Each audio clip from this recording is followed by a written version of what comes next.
Let me start is session 2, the APRP working group, and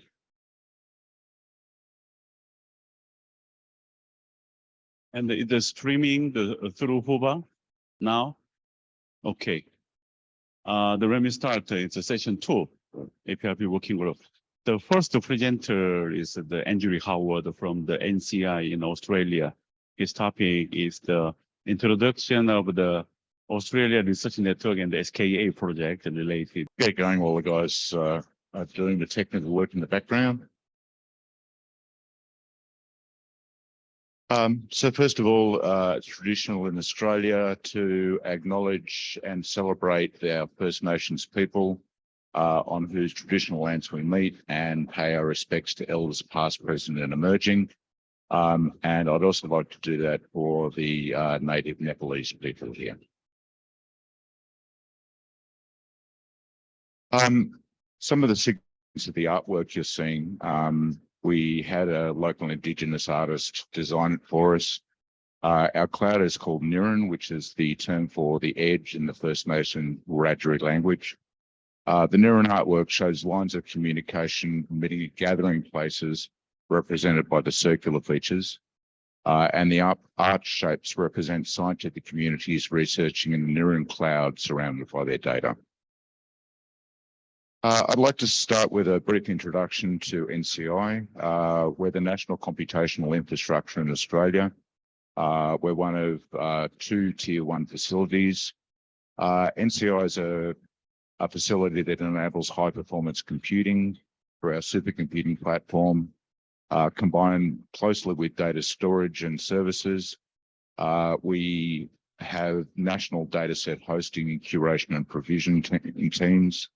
We directly support around 8,000 Australian researchers with around 44,500 unique data service catalogues that we provide.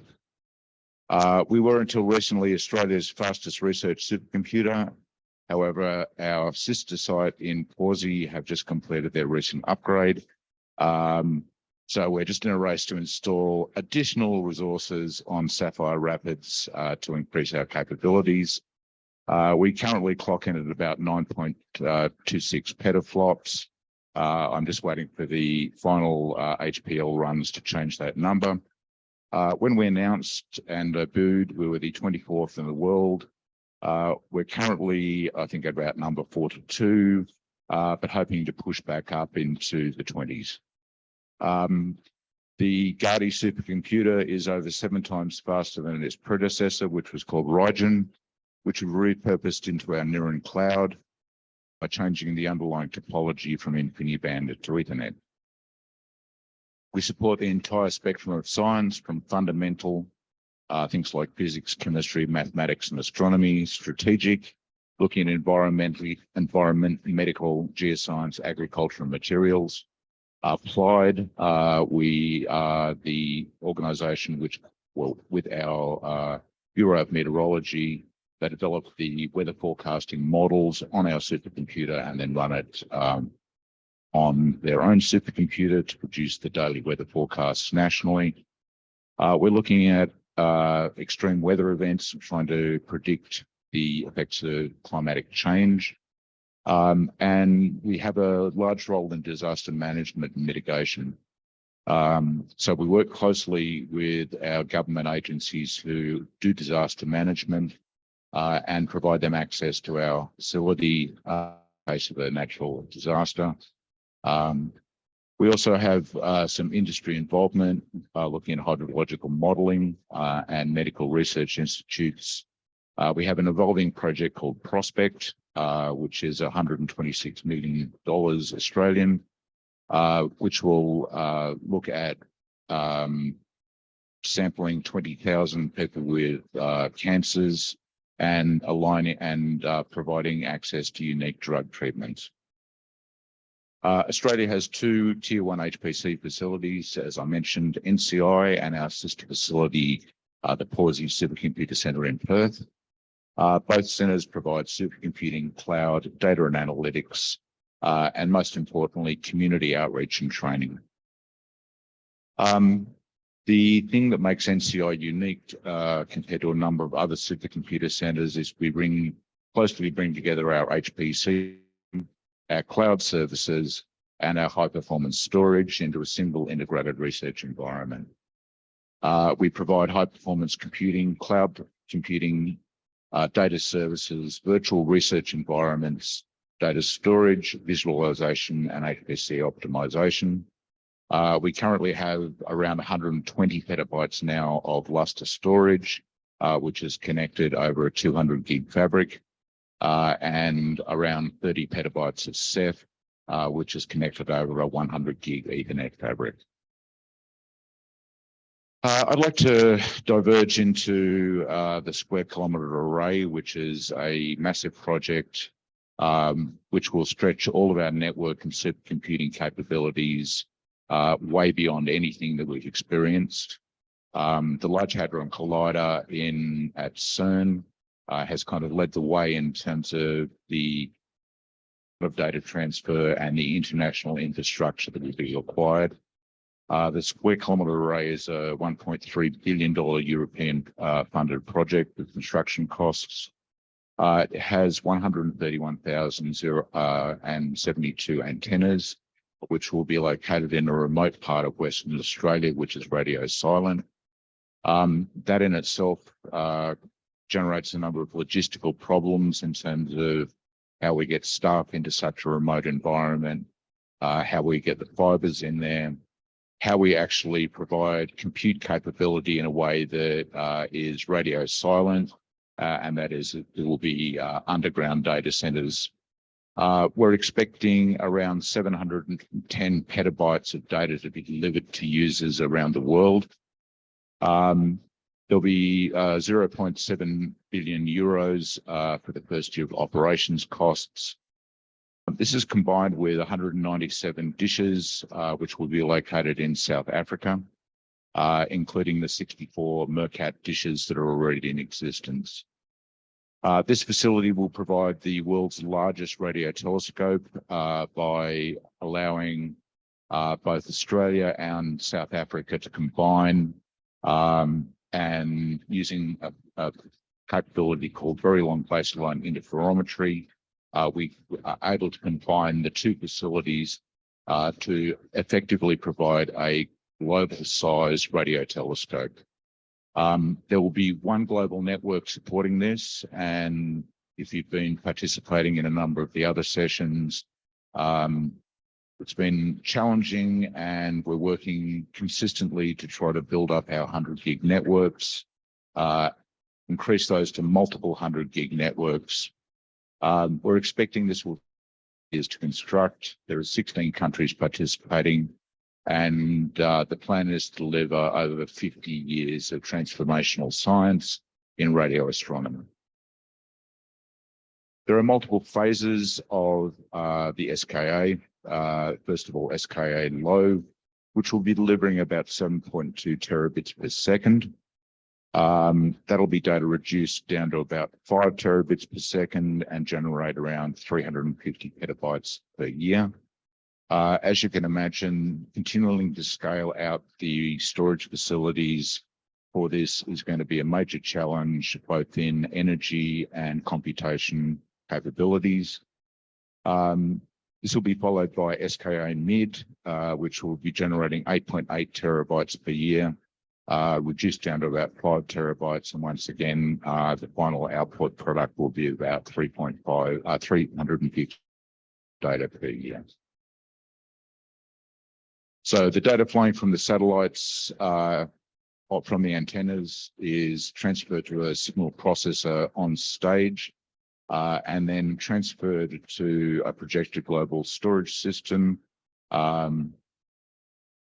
looking at an average broadband speed of probably 600 gigabits per second in the initial phase. The SKA will use enough optical fiber to wrap around the Earth twice, just to connect the antennas, without including the additional international links that connect all of our countries together.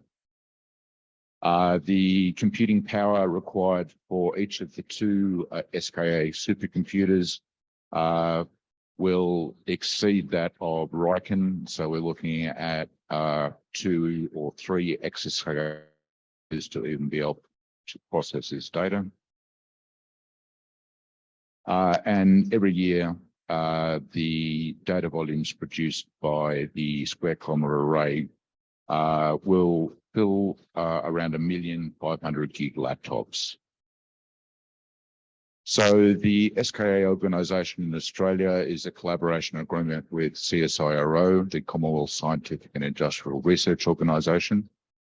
The interim Space Operations Centre is located in Kensington and Perth. 15 staff have been recruited, the executive roles have been filled. Science commissioning, software and computing services are currently underway. And there is an interim engineering operations centre in Geraldton, which is located in the north part of Western Australia. They've recruited 11 staff. They're building the engineering labs and test facilities. And I'd like to thank my colleague, Dr. Sarah Pearce, for providing these slides. Much of the construction of the arrays and antennas will be commencing this year. Pawsey is part of the Australian government commitment to host science data processors and is also a part of with the Australian Regional SKA Centre. We plan to host prototype data and compute infrastructure for SKA Low this year and participate in international regional data centre projects. ASCAP, which is the precursor Pathfinder, which was around 12 to 100 antennas, and the Murchison Wide Field Array, which was the operational implementation of that, continue to operate and will be expanded to form the full square kilometre array. Radio astronomy data will also be processed at NCI and Swinburne. And we see the emergence of radio astronomy as one of the big science domains driving Australia. We're also involved in a number of national projects running on our NCI cloud. Galaxy Australia is a national genomics sequencing project. I also have the privilege of working with the National Centre for Indigenous Genomics, where we hold around 500 samples of Indigenous genomes.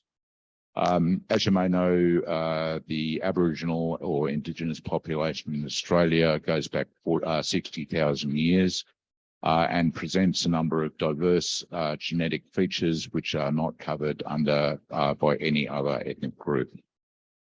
We're also working with a number of our other colleagues on ARCOS, which is our National Container Registry Service.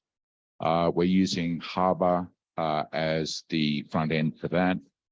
Harbour provides the capability to virus scan containers to provide signed container images so that our researchers are able to be assured that the computation they're running is both accurate and reproducible in the future. As I mentioned, one of our new projects is Prospect, which is a national genomics project. This is highly commercially focused with $158 million of Australian government funding committed. We'll be doing full genome sequencing and imaging. So the basically complete pathology screening of these patients of 20,000 cancer patients. This will be the pathfinder in connecting commercial pathology labs providing the sequencing data. We're going to be using Globus as the data transfer system due to its commercial support rather than our normal practice, which would be to use an open source solution. However, these are commercial organisations who are able to pay for Globus. NCI will be providing the data storage, compute, security, and our genomics experience. This will include multiple big pharma and national data analytics companies. This will combine multiple centres of expertise under a single umbrella of genomics. Some of the challenges that we face on this are data security and encryption of data both in flight and at rest. A lot of this is based on our experience with the National Centre for Indigenous Genomics, where we have over around 20 years worked closely with our Indigenous communities to give us permission to house the data in a secure way, where their active consent is always sought for their data to be used in particular projects. Those projects are things like examination of kidney disease, ongoing diabetes, and unique diseases which affect our Indigenous communities. We're currently investigating a number of commercial clinical data management platforms. One of the challenges is how we maintain privacy. As you know, if you have a full genome, it's possible to completely identify anyone regardless of any de-identification techniques that are applied. So we're looking at how we actually maintain patient privacy while supporting trials of new drugs, treatment options and techniques, and balancing research, which is NCI's traditional focus, with involving large commercial partners and pharmaceutical companies. Our reference data collections exceed around 50 petabytes of managed reference data, which are brought together at NCI and organised both high-performance computing and high-performance data analysis, as well as being made widely available to the Australian and global research communities. We host Australia's largest research collection of climate, weather, earth systems, environmental, satellite and geophysical research data sets. As one of our previous speakers mentioned, we pioneered the use of the data transfer node technology. We currently hold the complete European Space Agency Sentinel data sets. Sentinel is a series of around 5 to 8 satellites which revisit the Earth on a 24-hour basis and provide live data. It's a major challenge to reach Australia. Our geographical isolation means we are the longest length of networking away in the world, which has required us to perform some somewhat unique network tuning, which is driving our participation in the global research platform and also the International Mover Challenge. In terms of APRP, we are contributing around 60 nodes to the APRP platform. As you heard earlier, these will be coordinated and operated using Kubernetes. We'll also be contributing some of our K80 GPUs. We're working on our Kubernetes capabilities, which is currently a standalone activity. However, this will be longer term integrated into our near and OpenStack based cloud offering, just to make installing Kubernetes in containers easy. This is our planned use is as a test bed for some of the prospect capabilities. However, Australia, while it's a very large country, we have a very limited number of staff in our teams. So we have an operational rather than research on the platform. And we're going to certainly rely on our Korean friends to assist us in some of the configuration of the Kubernetes environment as part of APRP. So I'd just like to close this part of the presentation. As a community and as the APAN community, together we can change the world, and we have on many occasions. So I'd just like to quickly segue into the data move challenge. Sorry for running out of time.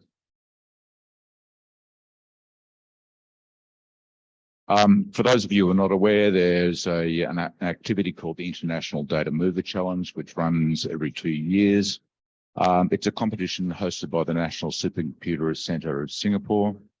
The plan is for teams to showcase their solutions for transferring large amounts of data globally using 100 bit per second connected DTN nodes over our operational research and education networks. And the challenge focuses on optimizing point-to-point data transfers between the sites, which is a critical step forward in advancing research collaboration and sharing international communities. We also want to build collaboration networks between current and next generation network engineers and NRENs. Something we've observed is the age of a lot of the network engineers who have built the original APAN and international fabric is growing older, and we need to pass on those capabilities to the next generation of network engineers. I'd like to thank all of our DTN partners, many of who are present here. We've included for the first time this year RNP in Brazil, and that's to look at supporting the data flows of LSS telescopes in Chile. This is a diagram of the Data Mover Challenge network. We're basically wrapping around the world 2.5 times. One of our partners is KAUST, and we thank everyone involved for providing and donating their solution, their services, time, and capability to this. One of the new elements I'd really like to focus on this year is we're going to be adding Starlink, modeling lots of smaller data flows. We're currently constructing a new data set modeling IoT, disaster response, supporting less developed Asian nations with limited high-speed networks, and facilitating research in remote locations. If you'd like to participate in the Global Data Mover Challenge, we would invite everyone to participate with new tools and techniques. The dates are up on the screen for you to read. So that concludes my presentation. Sorry for running over time. Thank you very much. Thank you, Andrew, for the great presentation. And the session 2 is the adding is one the presentation, the additional is he missed the session 1. So I added session 2. So we have not enough time to the 7 presenters in here. So please keeping your the presentation time, and I suggest the new time is around 12 or 13. So maximum is 15. Okay, don't worry, your content is great. And I want to skip the question about Andrew and using the lunch time. Okay, the next presenter is the Syed Asifullah from the Pakistan Archiving University. And he is online. Yeah, hello. Okay, are you ready, Asif? Yeah. Please go ahead. Wait. Can you see my screen? Just watching your face. Screen? No? No, not yet. You're the material. Okay. You just claim that you're sharing the PPT file. Yeah, can you see my screen now? Not yet. Still not. Oh.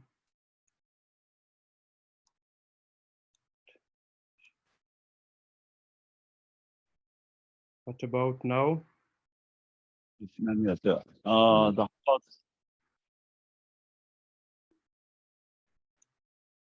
it's not yet.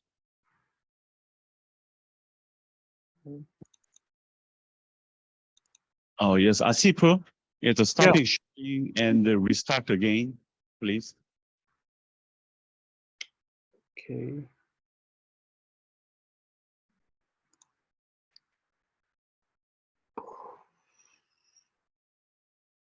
Online. Hello. You start the online sharing your PPT file. Yeah, I'm sharing, but I think some problem. I cannot share. I don't know why. Yes, it's not none yet.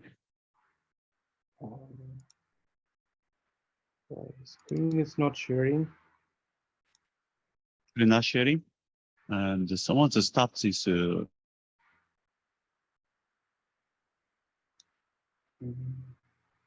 a minute.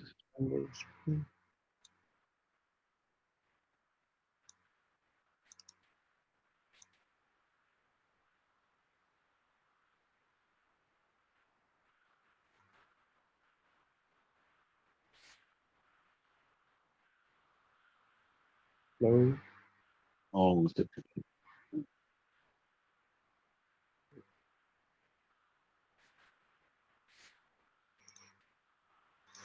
Problem maybe. okay. Asif, Yeah. yes, it's the technical problem, and we can solve it in a few minutes. So we want to changing the order that's the presenters. Okay, are you okay? Ready Okay. for this minutes and you next. Asila, you are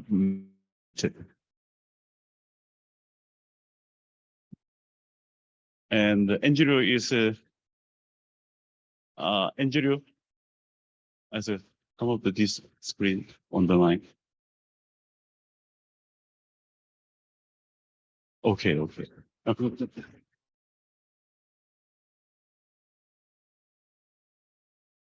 Okay, please online reference. Second. Everyone, Adolph is almost the same. Thank you, German. So I'm going to talk about the Malaysia Status of Research Platform. So my name is Noor Aswar Abdul Hamid. I'm from University of Malaysia. So maybe my talk is mostly about the what is happening in Malaysia on the research. More on the research prospect.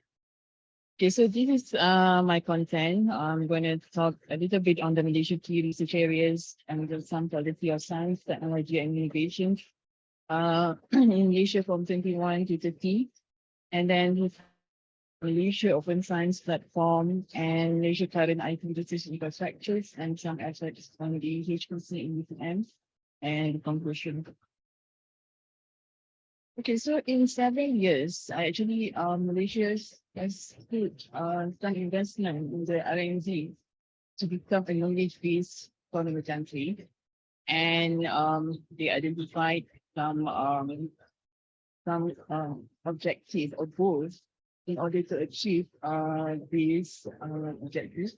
So you can see that these are the following some of the notable research platform in Malaysia. I believe everyone knows the MyRAN, and then we have the Malaysia Penal Institute, Malaysian Institute of Economic Research, Malaysian Nuclear Agencies, and National Biotechnology Force. So in terms of the research areas, there are several key areas, including the agriculture and food security. So it's actually for the agriculture and food security being given to UPM because Ministry of Malaysia previously named is Ministry of Pertanian from the agriculture. So for UPM, the government actually given the focus of the agriculture to us. So it's good if we can relate any research with the agriculture and food security. So and the rest of the key areas is health and biomedical sciences, energy and environment, information and communication technology, and social science. So I just want to share, because I believe this is quite related to current status of the research on Malaysia. How the Malaysian government try to emphasize that we are really looking forward in the research and development. So this is the policy for the science relations from 21 to 30 by the Ministry of Science, Technology and Innovation. So I'm sorry, because I looking from the website, so the sentences is quite small. So I just want to emphasize on the second paragraph, which is it's stated over here.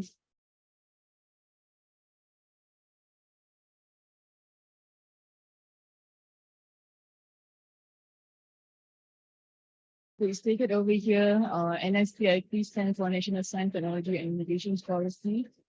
From 2021 to 2030 will strengthen the development and use the advanced technology sector, the full transform to the industry and society from technology users to technology developers by leveraging existing resources.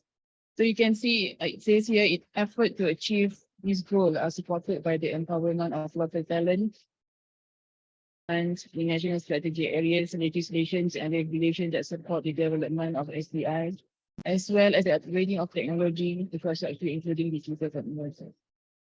And some of the initiatives that is very related to the R&D is initiative B2, and enhancing the ability of researchers in R&D. So it's stated here, I think I can read a little bit. So the Public Research Institute and the IHL stand for Institute Higher Learning, like the universities, must be strengthened by sharing facilities, equipment, and expertise to ensure that the government's investment is fully utilized. So this initiative will be supported by developing the Malaysia Open Science Platform, OSP, encouraging the public sector, industry, researchers, and the community to share and use data related to expertise, resources, and facilities. So this platform will enhance the operations of all stakeholders, avoid research duplications, and enrich the entire R&D commercializations and innovations. So another two initiative that related, I believe, with our project is the D1, which is Malaysia Open Science Platform, means for data sharing platform aims to encourage the public sector, industry, researchers, and so on. So the collections of data from IHL in the institutions, high learnings, and PRIs include research area, expertise, facilities, and equipment available at the institutions that can benefit various parties. So what I believe when we call the one that responsible for the MOSP, I believe for the equipment, definitely is the long way to go. And then I also would like to bring the focus to this point, the digital tsunami part of the content for the initiative, I believe. So the development of local digital technology needs to be strengthened to support this digitalization central in the government. Explorations of this technology should be implemented by increasing R&D activities in the related fields such as the Internet of Things, big data analytics, and artificial intelligence. So the digital technology development may be used in various fields across sectors, including agriculture, finance, health, manufacturing, health, etc. So this will drive digitalization effort and accomplish a digitally connected nation. This is what we have planned from 2021 to 2030. So what we can conclude, so a research platform, it is what they call as MOSP, to implement open science in Malaysia will be a digital infrastructure to enable researchers to share their research outputs, data, findings, and openly and transparently with a wider community. So this MOSP is actually officially launched in November 7, 2018. So I think today it's released, so there's not enough work working on this. And then this is actually launched by the Ministry of Science, Technology and Innovation, which aims at making Malaysia research data available national assets by developing a faster platform. Okay.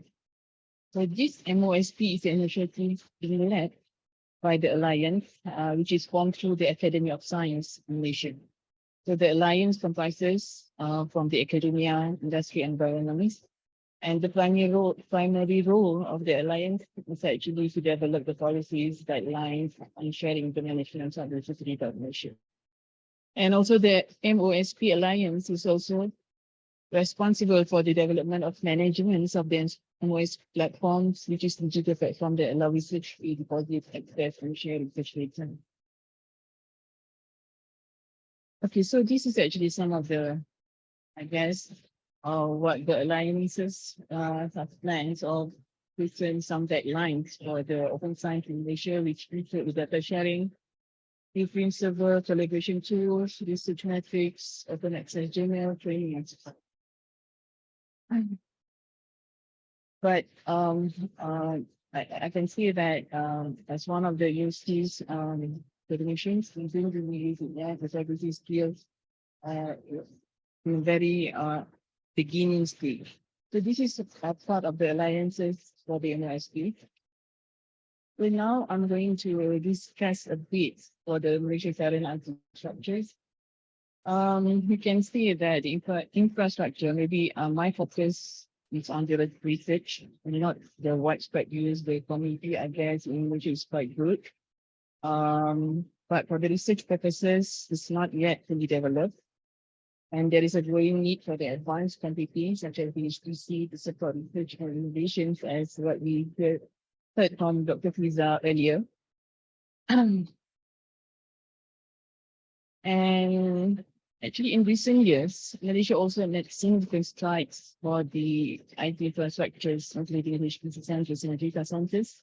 But still, we have a significant gap in terms of the infrastructures and expertise compared to the other developed countries.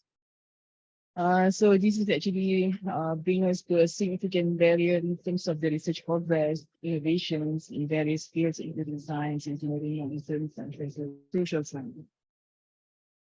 So in order to address the challenge, we need to have some assistance in developing, expanding the IT infrastructures to include the acquisitions of advanced computing system and so on, and some also the skilled personnel to manage the system. So you also require the expertise and resources, international collaborations and partnerships, and also training and education programs. So this is actually some of the examples that the high performance company that available in Malaysia. This is actually the latest one in the Ministry of Nottingham, Malaysia. So they just achieved the DGAT 100 last year. I believe this is for their research purposes. So this is actually the environment or the practice in Malaysia. So they just produced enough for their universities. And this one is from Malaysia. We have a quite good infrastructures for the HPC and also the University Malaya. And this University Malaya have a quite long available infrastructure that quite good for their universities. And in this MGs at my university, so we have the effort from 10 years ago, but this is already obsolete. So we put an effort to replace the obsolete machines. So actually, this is actually the one that we have, but it's very small. This is also using by the Dr. Fiza and also some of the other researchers. So most of the time, just like implementing the fundamental trial something because it's not totally not good enough. So this is some effort that we have put. So I just bring effort in to Malaysia because I'm not really know what the parties. So we also asked budget from the 12 Malaysia plan, 21-25 to retrieve the obsolete machines. And some of the researchers also purchased from the cloud services for processors and storage. And for example, like Visa, they pay company, the data analysis company.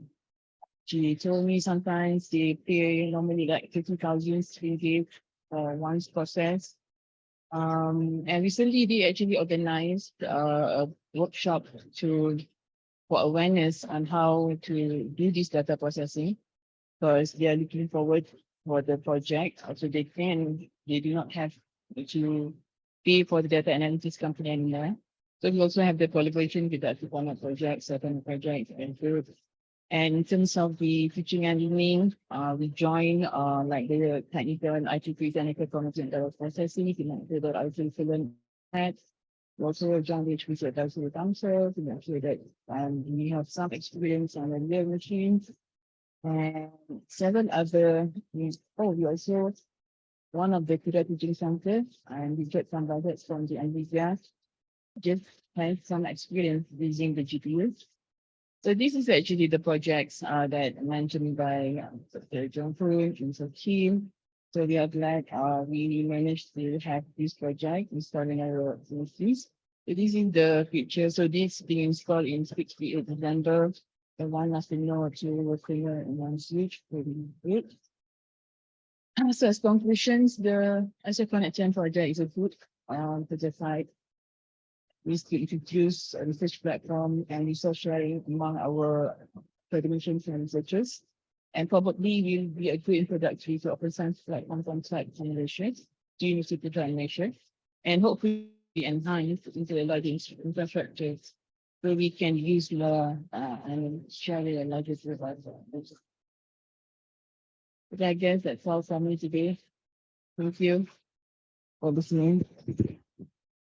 Yeah, thank you for Asila. And he gave us a good understanding for the UPMs, is the HPC or the related work on the status.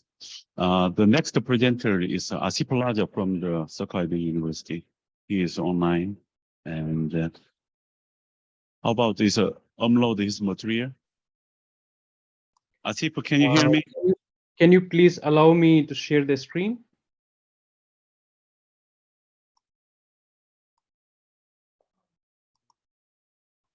Okay. So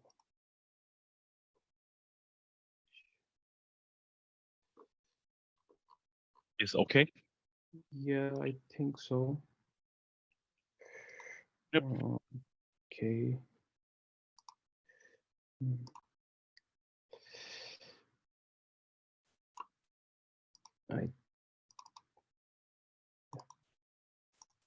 Okay. Can you see my screen now? Yes. Okay.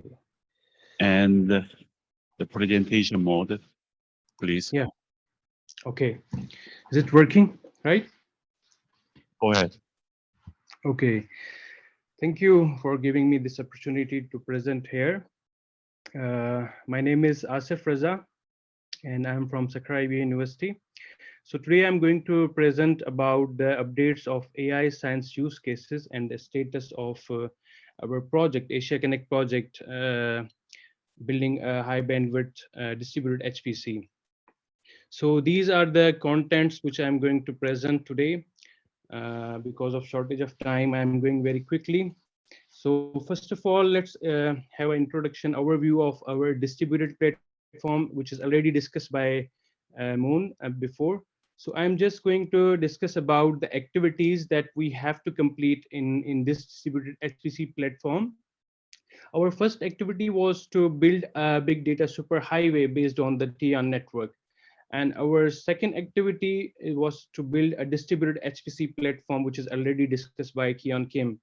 And our third activity is basically to present the use cases, means the use cases related to the AI science and use cases related to the bioinformatics.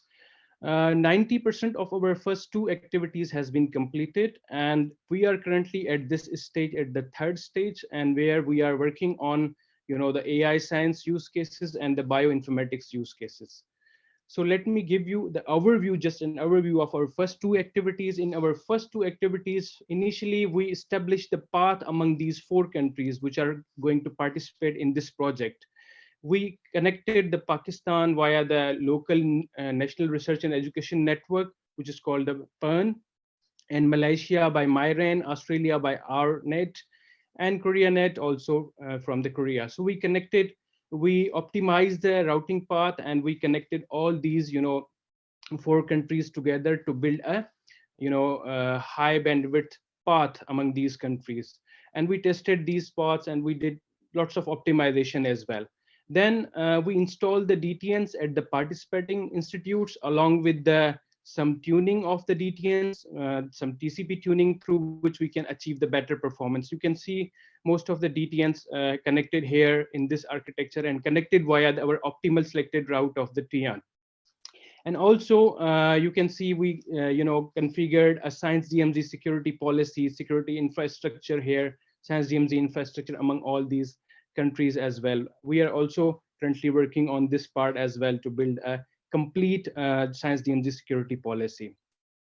The third one is basically the monitoring system. In our first two activities, we also built a perf sonar based monitoring system through which we can monitor all these DTN's performance, the networking related performance, the optimization, and all these things by using the perf sonar system. And we work on the MedDish monitoring based system here at KISTI, and we deployed the Docker based images at every DTN which is participating in this distributed HPC platform. Now let's talk about some use cases related to this project.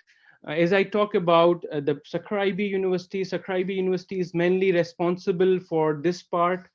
We are responsible to demonstrate and work on some AI science related use cases which we need to present as a use case by using this platform, this distributed HPC platform. What we have at Sakraibi University, what is our roadmap at Sakraibi University for AI science?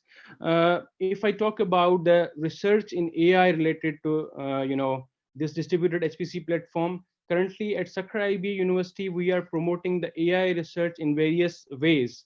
One way is to teaching the courses to undergrad and graduation level, BS and MS level, various courses related to artificial intelligence, machine learning, deep learning, reinforcement and learning, and so on and so forth. So we are promoting the AI research by teaching these courses. And the other way is that we are also promoting the AI research by using our Center of Excellence, which is Center of Excellence for Robotics, AI, and Blockchain. In this, Center of Excellence, we are conducting so many, trainings related to the AI, machine learning, deep learning, workshops, and seminar. So in these two ways, we are basically at Sakraibi University, we are promoting the AI related, and how we can, utilize this platform for particularly for AI research and education, and how we can utilize this platform for AI use cases particularly. So many use cases can be, implemented in this platform. One is to research, on advanced machine learning and deep learning algorithms. We can utilize this platform for advanced machine learning and deep learning related algorithms. We can also utilize this platform for the teaching purposes, means so many courses, as I show you before, that we are offering in our subjects. And also along with the course, we have some credits related to the practicals and labs. So we can perform those labs related to AI, machine learning, and deep learning by using this distributed HPC platform. And third one is conducting so many, workshops and seminars by using this platform. So we can utilize this distributed HPC platform by using this platform for the purpose of AI use cases. And also, additionally, we can, because this is a distributed HPC platform, so we can utilize this platform for various frameworks, which is providing to train your distributed deep learning models like PyTorch, distributed TensorFlow, and Harvard. So we can also utilize this platform for distributed deep learning as well. Now, I'm going to discuss about some demonstration of AI use cases which we demonstrated on this platform, in distributed HPC platform. First, our use case that we demonstrated on this platform was related to the SVM algorithm. Means we demonstrated this support vector machine algorithm, and in this algorithm, we trained a PIMA diabetes data set, and we trained a model, and we deployed a model on our distributed HPC platform. So this is the login page. First page is the login page of our platform GUI, platform. And here we, created our pod in which we can, train our diabetes related model, and that basically is a combination of, the 2 CPUs, 1 GPU core, and the 2 GB RAM. And this is basically how we launched the in our platform. By using our platform, we launched the Jupyter Notebook. Our platform will provide the facility to you can launch the Jupyter Notebook and work with the Python programming. And we created our Python program related to our SVM algorithm.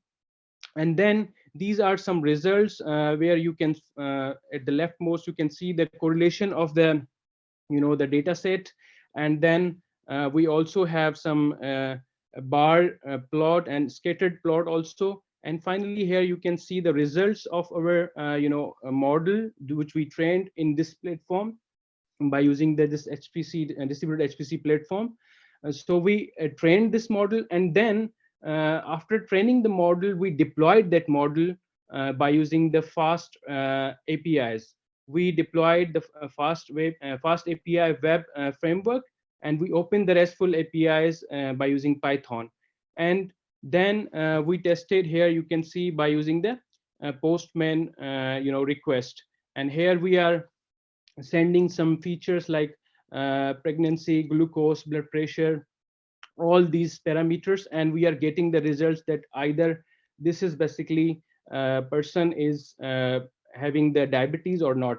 So by using this distributed HPC platform, we demonstrated the SVM algorithm. Our second use case was related to the distributed deep learning.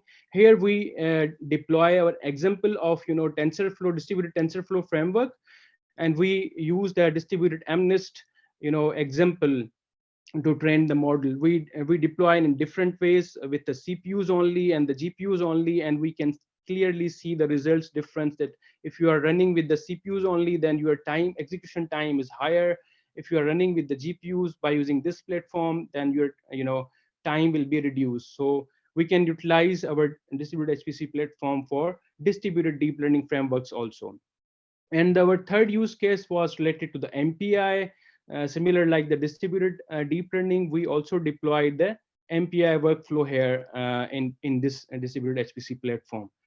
And our fourth use case was related to the machine learning and deep learning course labs for student.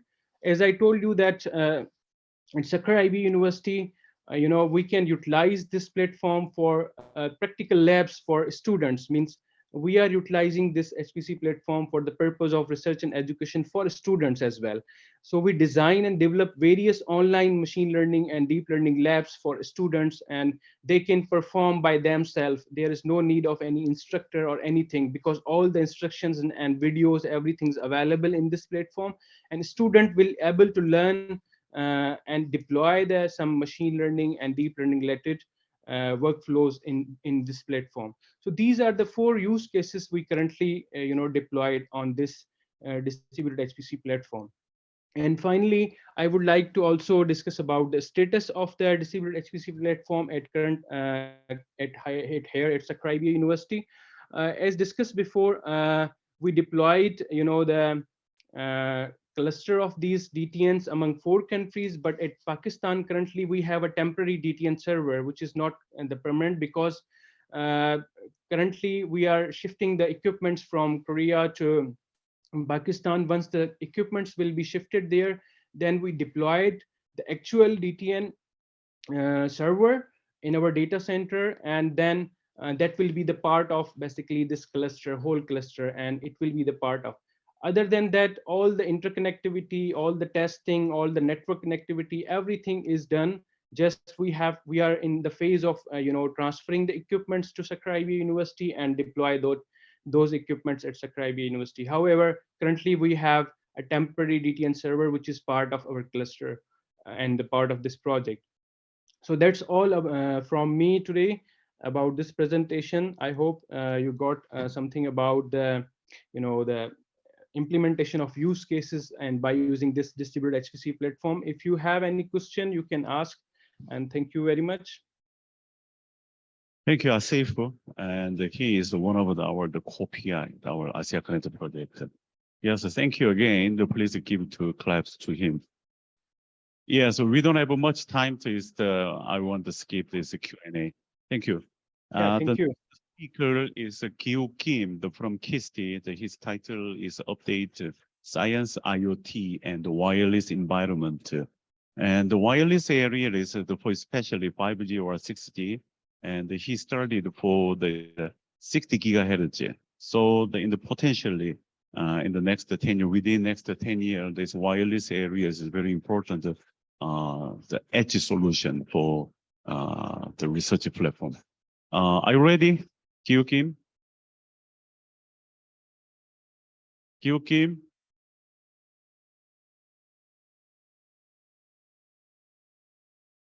소리가 와. I want to check it. Can you hear me? Okay. Okay, we're hearing you. Whenever you're ready to start. Okay, go ahead. Yes. Mm. Mm. Okay.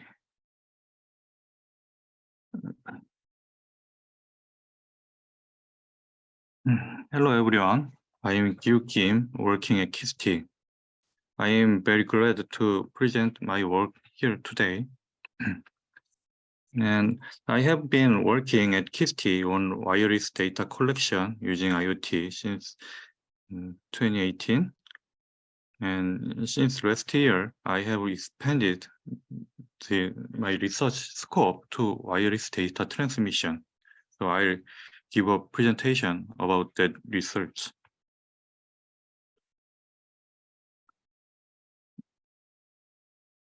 Okay. At the APRP working group session last year, I introduced the wireless data transmission project of KIST. This page summarizes what I explained at the time. We have been working on scientific data collection using IoT, and last year we extended it to the study of millimeter wave and sub-terahertz based scientific data transmission. And the technical requirements that we would come up with in the process are the use of unlicensed frequency band consist of fixed position point-to-point type links and support multi-gigabps throughput and minimize its radio interferences. And we are trying to study a wireless transmission technology that satisfies the above requirements based on the 60 GHz frequency technology. The 60 GHz frequency has features with low radio interference, and its unlicensed frequency bands assigned by each country has a bandwidth exceed 8 GHz. So we can achieve very high throughput with it.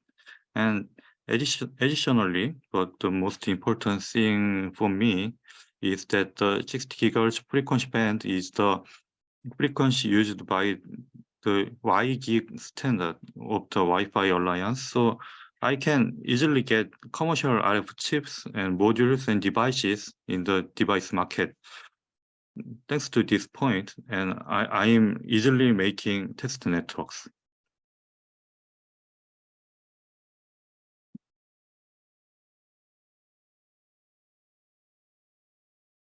In the CREONet, the KIST's research network, the CREONet,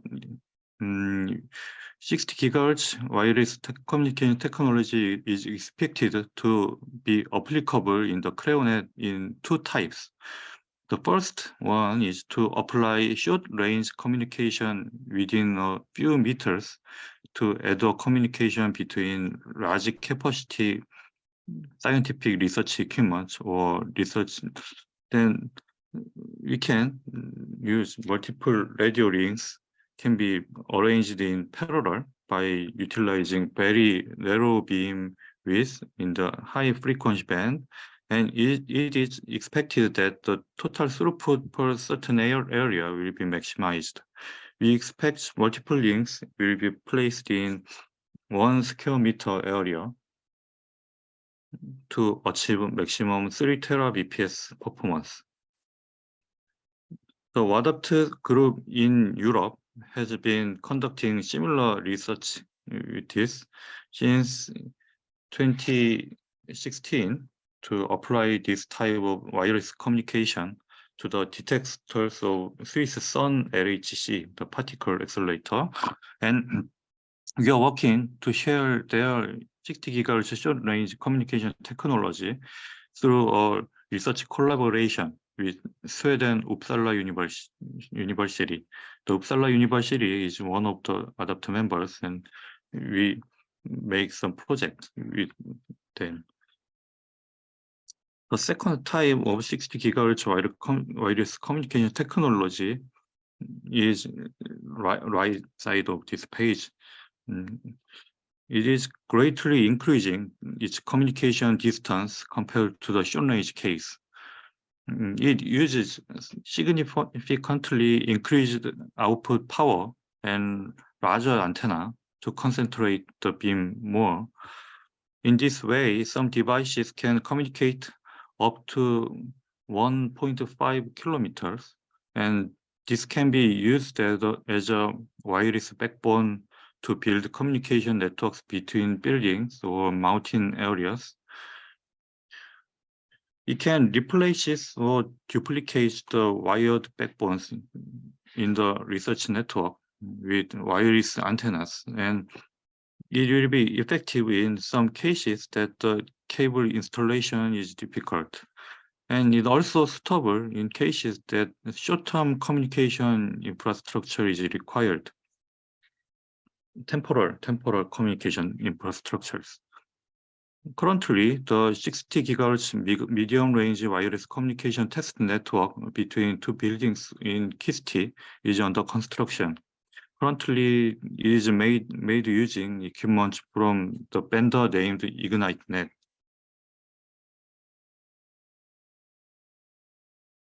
This is the first test network we built. Each wireless devices supports up to 2.5 gigabps throughput, and there are four channels in the 60 GHz standard, so we can configure these four antennas in one side, each using its separate channels. Then we can get 10 gigabps aggregated throughput over the air.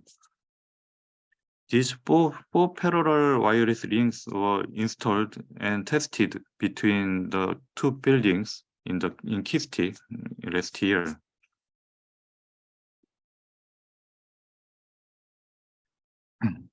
This is a picture on the construction this year. It's a little bit more complicated, and the version 1 last year was focused on testing wireless equipment. But this version 2 has SDN controlled equipment behind it and includes some Wi-Fi APs. So the 60 GHz wireless devices can be tested with various wired and wireless communication environments in here.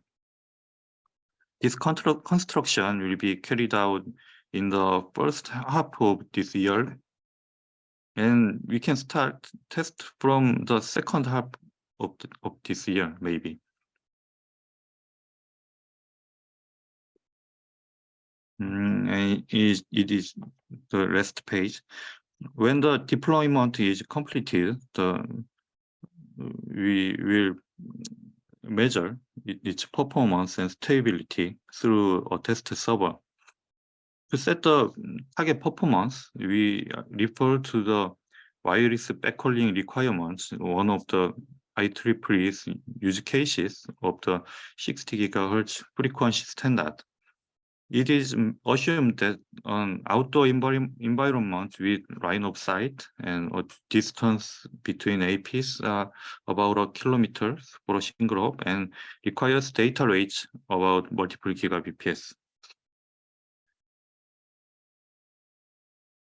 When I present at the next APRP session, I expected to include the results of the test network deployment and some test results. Thank you for listening. Yeah, thank you, Kyu Kim. And we understanding the research topics is the third party areas. In the future is I think the research topic is very us to expand our areas and our field. Can you ever ask? I'll take you out of this. Kiwo, this is Kevin Sale from KAUST. We have recently started a project under our Professor Mohammed Slim at KAUST around connecting the unconnected and using the AY system this is regarding AY in 60 gigahertz for the wireless backhaul. There is an opportunity to connect some of the research work that he's doing with you. So if it's possible, could you share some more information on this project and we can connect the two groups together? Comment. Yes, the Kim understand that he's speaking and that he wanted to the collaboration with the same area as the professor and the correct communication, the information from you and between. Thank you again. Okay. Please give a clap to him. Yes, the Yes. next speaker I introduce is Alex Mora from KAUST. He is in the and he the talking about is the KAUST International Research Network and the related automated goal project. Is that right? Okay. So whenever you're ready, and please start.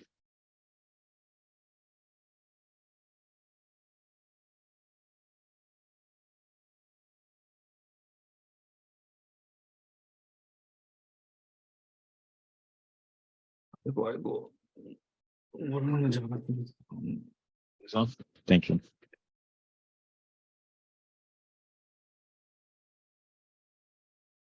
So, good morning, everyone. I'm Alex Mota from KAUST, the King Abdullah University of Science and Technology in Saudi Arabia. I'll bring you a quick, brief update on our infrastructure and activities, but I always like to start presenting KAUST for those who doesn't know it yet or haven't heard about it. We are located in the Middle East, in Saudi Arabia Peninsula, and then we are 100 kilometers north of the city of Jeddah, which is the second largest city of the country after Riyadh, the capital. Yeah, the KAUST is a large community comprised of everything a city has, basically. I'm going to go through some of the main topics about it. As a university dedicated to research and in many different areas, we focus on pillars like water, environmental research, also in areas of computer, electrical, mathematical science and engineering, and physical science and engineering. But the pillars of KAUST are marine science, energy research, food research, energy research, environment in general. Yes. I'm still getting known about every aspect of KAUST. It's a large university and many programs. And yeah, we host the largest supercomputer and HPC facility in the region. Currently, the Shaheen 2 is our main equipment available. But soon, this year in 2023, we'll be deploying Shaheen 3, which will be 20 times faster than Shaheen 2. With lots of capacity and 100 petaflops per second. Very recent AMD EPYC CPU compute nodes, NVIDIA Grace Hopper super chips, which were released by AMD recently. So Shaheen will be supporting a number of the activities in KAUST, as well as some topics that I picked to mention here today. One is the Reefscape Restoration Initiative, with a collaboration with the Sending Lab in University of California, San Diego. We also are enrolled in partnerships in projects like the CMS project from CERN and MESA, JPL, and Caltech. And those are some of the initiatives that we are involved. To showcase one of them, the Reefscape Restoration Initiative, ARRI, aims to be mapping a region of 1 square kilometer around an island called Shusha, which is located about 20 kilometers from Neom, the city that's been built by Saudi government. And this project involves growing thousands of corals in nurseries that will be planted. And all these will be mapped in a digital form. So the project aims to have in one of their main pillars a digital twin and monitoring for this initiative of restoration of the reefs. And so one of the projects is to have this digital twin, and there will be a large scale, high resolution 3D visualization of everything that's happening there in this ecosystem. And the partnership with the UCSD is fundamental to develop this view. And other sensors and other technologies will be used to track the corals, what they're doing, their state and their health. And then will support the projects to develop the strategies that will maintain this ecosystem to live. So this is a very brief overview of the workflow, the scientific workflow we are looking at to about the data collected from the island. So we are going to have multiple trips to the place. It's a remote region. There is no connectivity. There is no communication yet. Maybe in the future that will be. But then we bring pictures, high resolution pictures from the island that will be summarized in a 30 terabyte data set that we must bring from the island back to our offices in the university. And this data should be moved to a large, more permanent storage, and a subset of that is to be transferred to UCSD in the US. And after processing the photos, etc., they are going to send us back files that will be like 5 gigabytes large each file. And that will help us to build this 3D visualization and higher resolution. And for this kind of initiative, as among many others that CAUT develops in many places, like 8 different countries, we are relying on the GNA architecture that connects all the research and education networks around the globe. And we are part of that, contributing to the AER, Asia Pacific Europe Ring. And in this initiative, CAUT joined into 2022, we have spare capacity in our international links, which are used by submarine cables connecting CAUT from Saudi Arabia to Amsterdam to our POP hosted in SURF, and also to POP where we host equipment in Singapore, in SOE, and in Singapore. So these paths are now part of the AER. So we are sharing capacity on those submarine cables with partners in this initiative. And also we are happy to be part of this initiative, the APONET. So now CAUT is showing up in the map. But you can see it in the Middle East region there. And now we are now also sharing our information of the utilization of these capacity links in the map of the NetSage. So thanks to the great effort in the NetSage project, we can see traffic many through the links of APONET and AER, and we plan to use some of the capacity available in these networks in this region to bring the data to different parts of the world, mainly to the US. So we hopefully will be able to use more of these capacity available in Transpac to move data. So here I show that there is a lot of capacity available, and we see some peaks through along the year, like the event of the supercomputing 22 in November, in December of last year. So our idea is to leverage these links that go through the Pacific side to move data to the US as well as through the other side. I mean, today our communication with most of parts of the world go through Amsterdam and to Europe and to North America.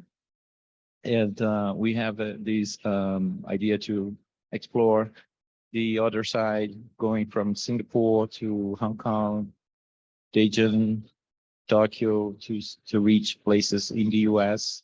And hopefully that will be offering more resources and speed to get there.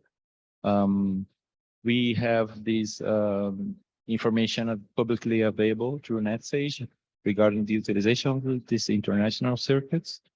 And also NetSage gives us this view of the traffic flows from cows to the world. This is an example of only the scientific area of bioinformatics, genomics. So you can see the large collaboration that happens between cows and places in North America, Europe, and Asia. And here are some of the top talkers over time. So we have many data flowing through from cows to many different points in North America in the last year. And we can also see in more detail that we have many flows coming from different places in the world, mostly from also North America, but also from Beijing or Japan towards cows in the last year. And here we can see that many of the flows are not yet reaching the peaks of capacity throughput that we're expecting. This is due to our own homework in cows, that we need to increase awareness of our own research scientists to use better tools, the proper ways to move data around. And hopefully we will see very briefly the speeds of the flows increasing. And here we have an example of the flows by different science disciplines. So we have a number of communications with places in the US, mostly in different universities, also with agencies like NASA and NCAR. And also we can see that a lot of work to be done to increase the data transferring capabilities from cows to those places. Yes, nations from Saudi Arabia, United States is one of the major ones, but we also have Taiwan, China, and other countries like Japan. And then we hopefully increasing our data rates to move data to those places. We will see increasing to all of the other countries. And from other places to Saudi Arabia, we also see that the US is the largest one, but we also see, again, Japan, China, South Africa, Hong Kong, Singapore also playing a big role in this data movement. Here we have some institutions that are pairs with endpoints moving data to Saudi Arabia. So we have on the top institutions located in North America, but also Japan and China. So we want to increase accelerate the outcomes of our science, improving these data rates. And also the reverse from different institutions to cows, we see that we are the top one institution collaborating with a biotechnology organization in the US. And yeah, we are their largest partners in terms of data transfers through time. And by discipline, we have this example of how much traffic we generate in bioinformatics to different places in North America, mostly, but also in Kyoto and in Indiana University. In other disciplines, other scientific areas, we see a large number of flows from cows to everywhere as well, including Asia and Europe, besides the US. And so, yeah, we want to see more of these partnerships growing in the future.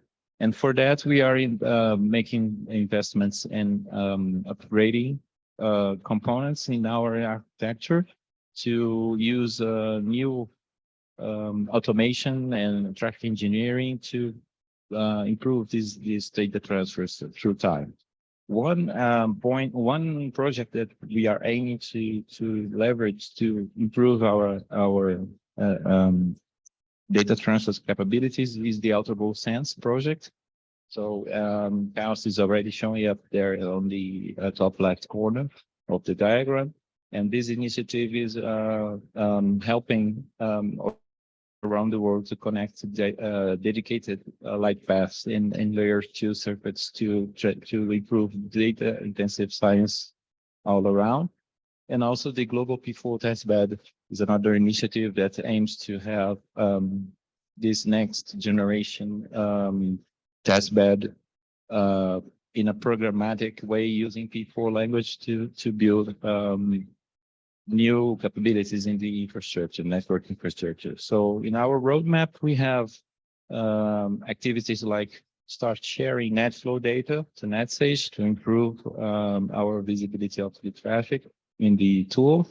We want to update our performance measurements using Sonar, the newest version.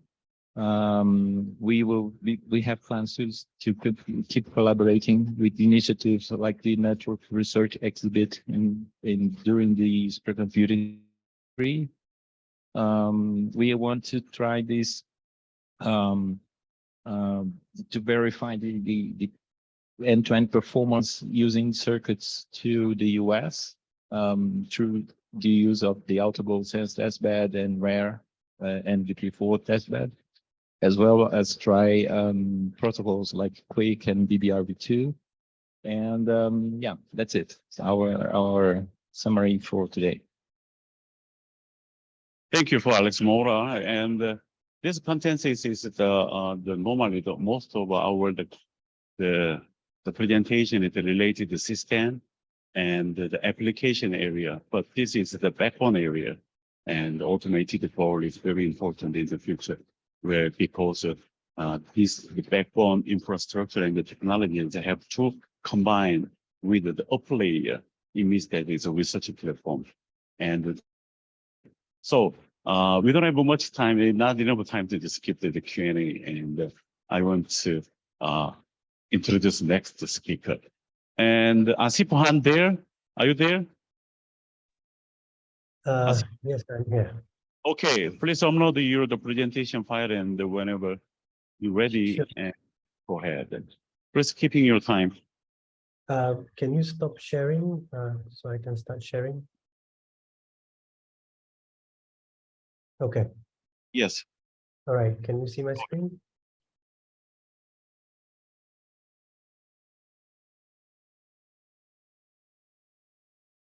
Is everything okay?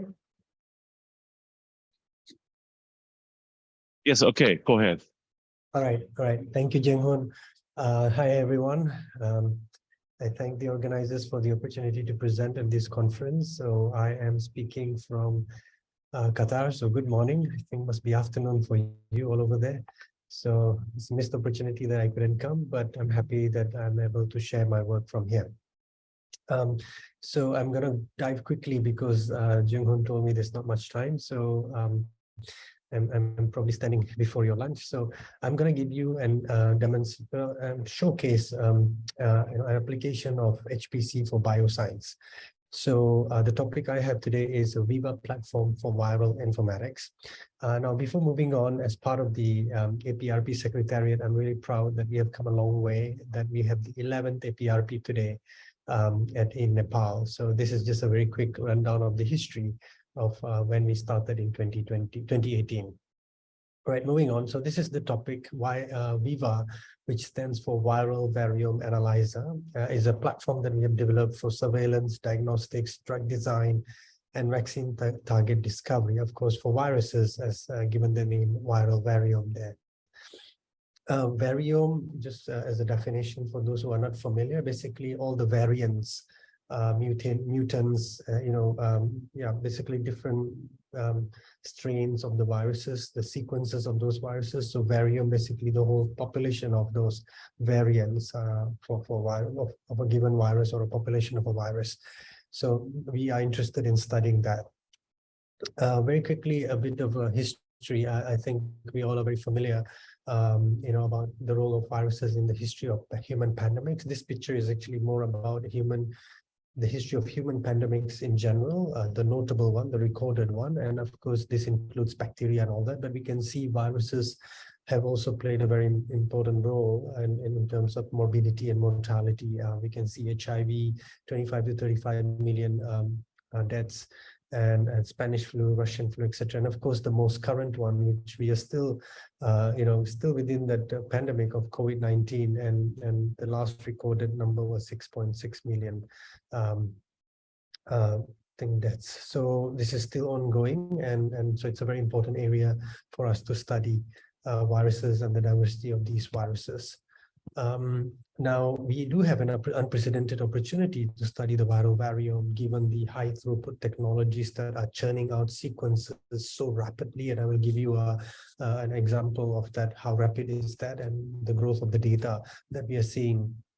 And of course, technology has evolved, and now HPC is even more powerful than before in allowing us to be able to do a lot of this computational work very quickly, and actually enabling us to ask questions that we couldn't ask before because we didn't have that technology or access to that technology. And of course, bioinformatics, which takes advantage of all this in order to make that possible, asking biological questions and answering them by taking advantage of all these infrastructure resources that's available to us. Viral informatics is a great area for research to interrogate biology, because as I mentioned, the important role of viruses, but also the rapid growth of the data. And this is largely because of the small genome size of the viruses. So this really makes it easy for people to sequence and of high reliability, getting sequences of high reliability. And of course, there's also ease of laboratory manipulation, except for, of course, those viruses that are highly contagious, BSL level 4 and all that. But generally, most of them are easily amenable for laboratory manipulation and work in the lab.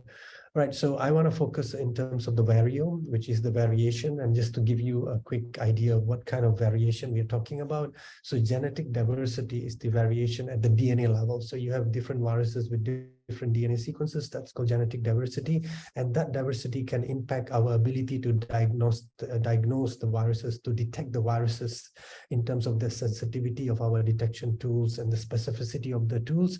They can be impacted by these changes. So if we have a tool that can detect, but if the virus changes, then of course our ability to detect will be impacted. So that's one diversity. The other diversity is protein diversity. Now, not all changes at the DNA level actually affect changes at the protein level, but some of them do, and those that do affect at the protein level, and the proteins are the real workhorses in the body, right? So protein diversity can impact drug resistance. So, a drug that used to work, and if these changes in the virus DNA impacts the protein change, then that change in the protein may not be susceptible to the drug that it was susceptible to previously. So they become kind of resistant to the drug. So that's another problem. And of course, these changes at the protein level also expand the host repertoire. Maybe they were avian or bird viruses. Now, because of these changes, they're able to enter the human host and actually, bypass the barrier, the cell barrier, because they're being recognized better than before. So zoonosis is another problem. And then the last one is antigenic diversity. This is diversity at the protein level that actually can impact the recognition by the human immune system, right? So we call this antigenic diversity. Now, not all changes at the protein will impact human immune recognition, but some of them do, and those that do. So previously, let's say you were able to, the human immune system was able to recognize, but now because of these changes, they are not able to recognize. So it affects our vaccine efficacy, etc. So evasion of host established immunity is another, it's a problem as a result of antigenic diversity. So all this diversity, I think, should be studied from all these different dimensions and levels, and that's what Viva is meant to do. In terms of data, I just wanted to showcase to you the big data wave. I just want to raise one point, just that will give us a quick idea of how big is this data growth. So this is just for SARS-CoV-2, right? So the data for SARS-CoV, not even all viruses, but look at this box here. So by July 2020, which is, I think, just the 7 months since the virus was first sequenced. In just 7 months, the data that we collected for SARS-CoV-2 was already exceeded the protein record data that we had for all viruses over the last 42 years. So 42 years of data bypassed by SARS-CoV-2 data in just 7 months. So that's how much technology has evolved and how rapid was our response in terms of sequencing and providing this data making it publicly available so people can analyze the data and make sense of the data. And I think this was a significant contribution in terms of developing the vaccine very quickly. And coming up with a lot of other strategies to kind of intervene with the virus spread. All right, so in terms of viral diversity, what are the approaches that we have? So to study the diversity, because you're dealing with sequences, whether it's protein sequence or DNA sequence, you need to study them. So to study them, there are two approaches. One is alignment dependent, the other one is alignment free. Now, alignment dependent, basically you align the sequences, so you're looking at the corresponding parts of those sequences, and this is actually the best way to do it. And unfortunately, alignment breaks down when you start aligning sequences that are very diverse. That's one reason it will break down. Another reason why it will break down is if you are looking at sequences that are quite different from each other. So within the same family, say same species, HIV, for example, you take the envelope protein, they're highly diverse. Not all parts of the alignment will break down, but some parts of the alignment would break down. So there's an example within a species, it can break down because of high diversity. But if you take HIV and few other species within the same genus or same family, it can also break down because now you're expanding and you're going beyond viruses that are maybe related but not exactly alike in terms of the sequences. So that, and imagine if you take all viruses, how are you going to align them? These are different species, different family, different genus.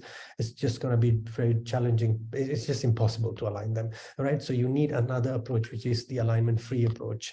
So we have this combination of approaches in order to align them. And in our lab, we actually have developed an alignment-free approach. And of course, we utilize the existing alignment-dependent approaches.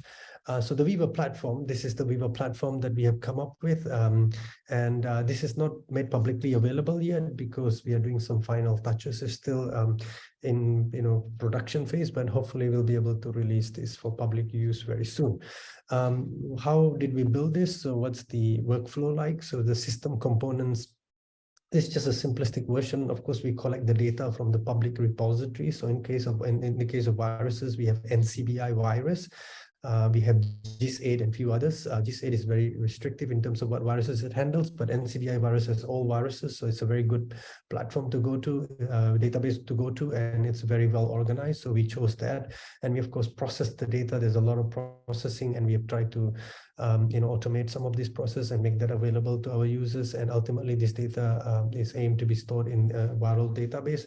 And then the analysis begins. So the first step of the analysis is diversity analysis. So this is where we do the viral alignment dependent and alignment independent analysis. And then we carry out our target discovery using 4 modules. So we have vaccine analysis module, drug analysis module, diagnostic module, and surveillance module. And then we present the results to our users. This is just the microservices architecture of the same thing. So we use Docker, Kubernetes, Elasticsearch in order to be able to carry out the behind the scene work that is required to deliver the results to our users. Benefits of Viva, I think, as I mentioned, so it aids in identification of biomarker targets for viral surveillance and intervention strategies. By intervention, we mean drug, vaccine, and diagnostics, and also allows tracking of the changes in these viruses across taxonomic lineage. So from, across viruses or across species level or genus level or family level or order or phyla level, you can actually do analysis at those various levels. In fact, you could even take the whole virus data and analyze that. You can do across time, different time points or different geography, compare one country with another country, diversity, so split the data maybe between, let's say, Qatar and Turkey, and then do that comparison. Basically, it provides the scientific community with this temporal and spatial monitoring of viral diversity. And if there is, if we notice some results that look a little off than the usual, so it could become a very nice alert system that we are observing some activity that we are not expecting, off tangent from the usual expectations. So this could then be used to alert the health and regulatory bodies. And of course, it provides a platform for innovation in viral research, viral informatics especially, and of course, ultimately, it's also good for training of students and capacity building. These are some of the papers that we have published in kind of building the platform. So the work that has gone to in making that platform happen, and hopefully we'll release the platform and make it, so that there's more research outcome that can come out of this. I want to just share that there's a grant that, Jong-hoon and Asif Raza and Dr. Asila that we are part of with Harvard. And this is from TNCC, Asia Connect, building a high bandwidth distributed HPC. And we actually applied, some of our tools in testing this platform that has been built by the team at Jong-hoon and Asif Raza. And we have some results that we hopefully will be able to share with you in the next APAN meeting. All right, with that, I thank you for your time and attention, and happy to take questions if there is time. Thank you, Jong-hoon, over to you. Yes, thank you, Asif. Yes, thank you. As he is the one of our co-PI, this Asia Connect project, and the former president is bioinformatics community. Thank you, Asif. And we don't have enough time to the Q&A. Thank you. Thank you. And the session 2 is the final speakers I want to introduce is Swami Napis is a former the professor of UPM, and he talking about his HPC activities in Malaysia and something like that. Don't worry, I don't want to take too much of your time in between you and your lunch. This is actually an update, but not really an update because there's not really an update. Where is it? Coming? Okay. Right. This is an update of HPC activity in Malaysia, and I will also touch some of the involvement in which I am involved in ASEAN HPC Task Force. Okay, next slide. I have like 5 slides or something like that. Next slide, please. Oh, click. Where? Here. Okay. Right. This is an outline update of Malaysia, which is I will just give 1 slide and then followed by update on ASEAN, and then I will also touch on concluding remarks. So set to say Malaysia's HPC as far as national infrastructure is concerned is status quo. We do not have national HPC. period. Okay, so we do have something very close and which is actually quite advanced in its implementation. We have one called Data Intensive Computing Center at the University of Malaya. They provide, as with any of the national HPC, on a smaller scale, support the access, necessary training, as what they call that, consistently being able to receive 80% to 90% usage for the job sent by only University of Malaya researchers. So they are in the process. I think they received some, I think US 1 million grant. I know it's considered to be pittance, but to the center in the University of Malaya, I think it's quite a large sum. So this is actually, we hope to be the good model to adopt for Malaysia in the future. There are also other infrastructure facility which is used by individual organization or university, both as for their own use as well as for service as a service. That means it's a paid service. Monash University, which is actually having a campus in Malaysia, Nottingham University, and then the Meteorological Center in Malaysia. We have MIMOS. I think they have DGX 100, several of them. And then also we have a commercial company called Twistcode that offers the HPC CPU times or GPU times for Malaysians.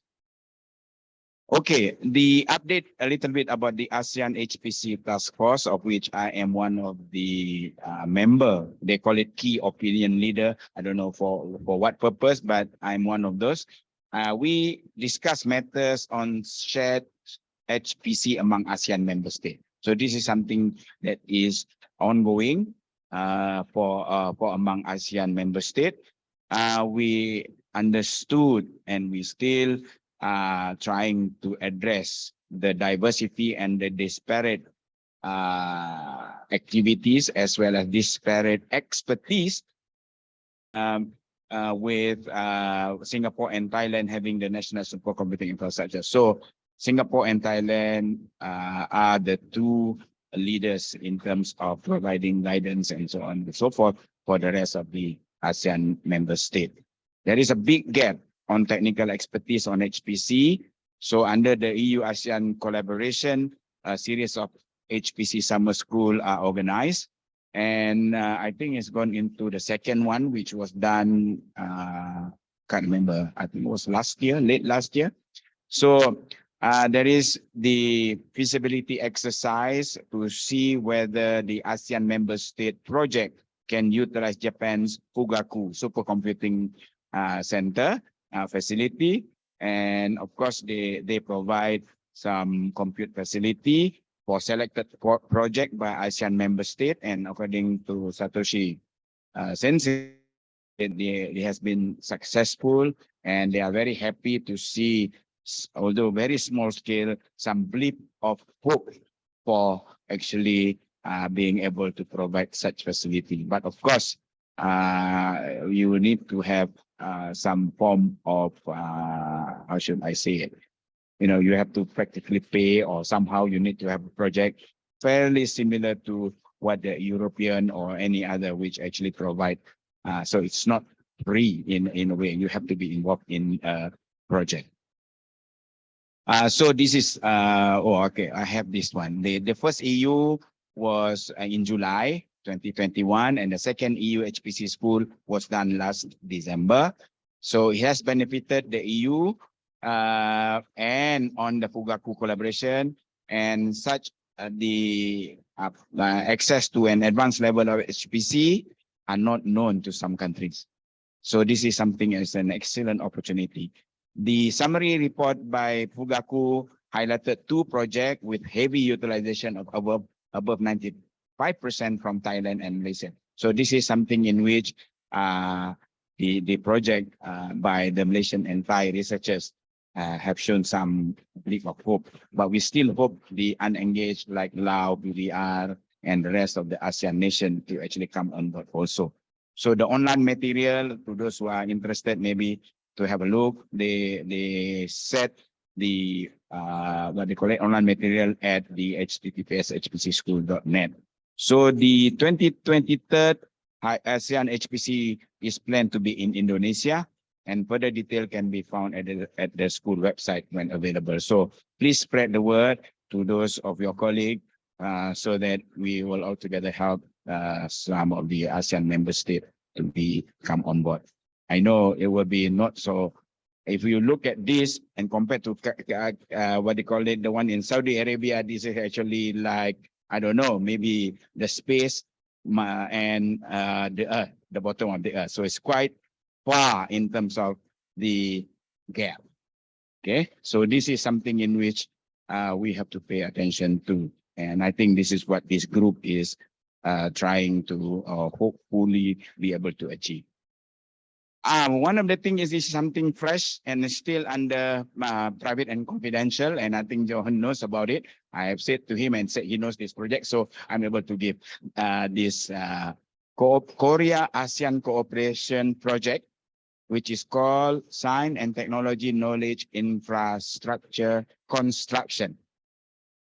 Verbatim, I put it from the project proposal to promote the national development through cooperation in the field of science and technology among ASEAN countries, and to improve the national competitiveness through the establishment of science and technology knowledge infrastructure, which is the core of the fourth industrial revolution. Of course, such things and good gesture from Korea is pretty much welcome, even for Malaysia. But I'm sure, speaking on behalf of as the key opinion leader task force group, also being welcomed by all other ASEAN nations.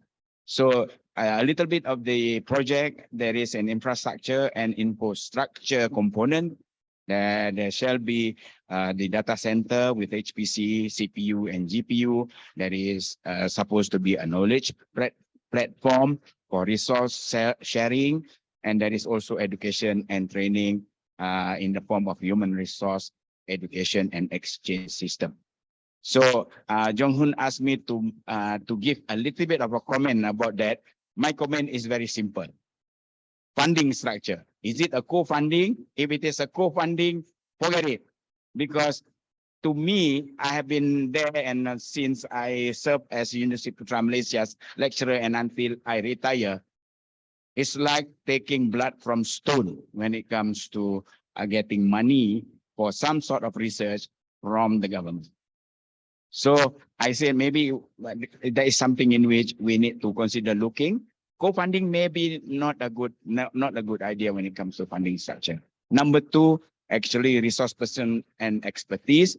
I know that it is Korea ASEAN Cooperation Project, but we hope that other economies, expertise from other economies will be allowed to be part of this project as far as resource. Because I think, judging from the success of the EU ASEAN, where the what they call it, the expert and the trainer is actually from Europe, from Japan, and everything has done some success. So let's hope that we all together, Koreans, Americans, as well as Australian, for that matter, become part of this to help ASEAN nation go up to far, hopefully in the very near future. Thank you very much. Thank you, Professor Swami. And I think I thought it's all over his activities is a very big motivation to us. So thank you again. Please give one more the claps to him. Yes, thank you. And I want to finish the session 2 and all over the APRP working group.